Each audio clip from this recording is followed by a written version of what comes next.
Ольга Скородина, у вас есть вопросы к представителю Министерства юстиции? Да, Пожалуйста. есть. Вообще, учитывая, что одной из основных задач Министерства юстиции это обеспечение прав и свобод граждан в пределах своих полномочий. Я задавала этот же вопрос предыдущему, который выступал, представителю из Генеральной прокуратуры, на самом деле не получили ответа, да? Вы, являясь представителем Министерства юстиции, который обеспечиваете законных прав и свободы граждан, в данном случае ответьте, пожалуйста, да, мы понимаем, что есть такая норма, да, оно и того подлежит пересмотру как в апелляционной и в кассационной инстанции. Вопрос только в одном. В данном случае, на самом деле, вопрос в одном. Мы не говорим о гражданском судопроизводстве, мы говорим об уголовном судопроизводстве. И понятие ограничения, что отсутствует ограничение на защиту своих прав и свобод граждан, да, мы говорим. Мне понравилось как раз ваше слово «непосредственность». Да?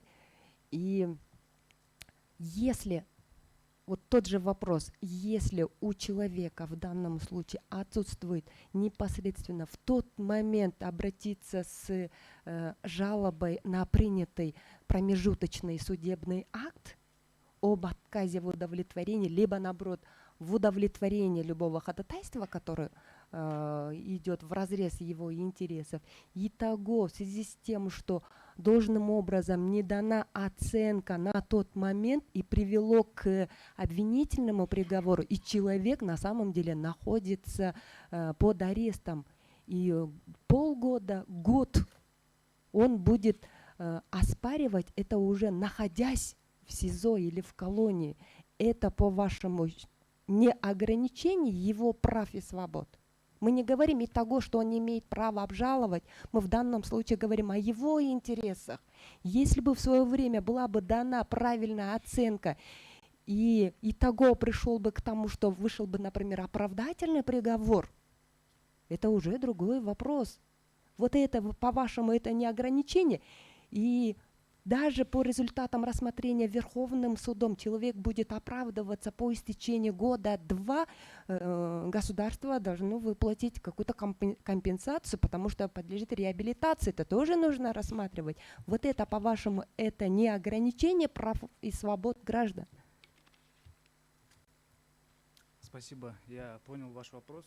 И хотелось бы, конечно, на этот вопрос ответить таким образом.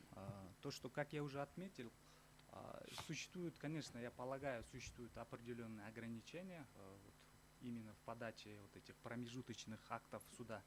Но при этом, как я уже отметил в своем выступлении, законодатель в данную очередь преследовал установить такой разумный баланс между рассмотрением этого дела, рассмотрением дела в разумный срок и правом на судебную защиту в целом.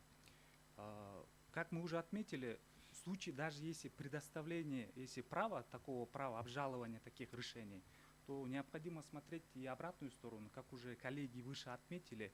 Если предоставить такое право, это может наступить какой-то, можно сказать, паралич судебной системы, когда одни те же уголовные дела будут рассматриваться там несколькими годами, которые может затянуться в определенное время.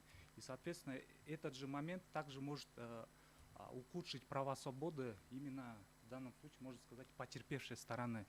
И в этом плане я полагаю, то, что законодатель вполне разумно установил такую норму, такой порядок. И такой порядок также гласит то, что Конституция, 61 статья гласит то, что каждому гарантируется судебная защита его прав, свобод, предусмотренных Конституцией, законами. В данном случае УПК устанавливает порядок, и в соответствии с этим порядком должна быть осуществлена уголовное судопроизводство. Есть еще вопросы? Да, скажите тогда один такой вопрос. Получается, по вашему мнению, затягивание и нерассмотрение судебного разбирательного в разумный срок, оно превыше, получается, интересов прав и свобод граждан?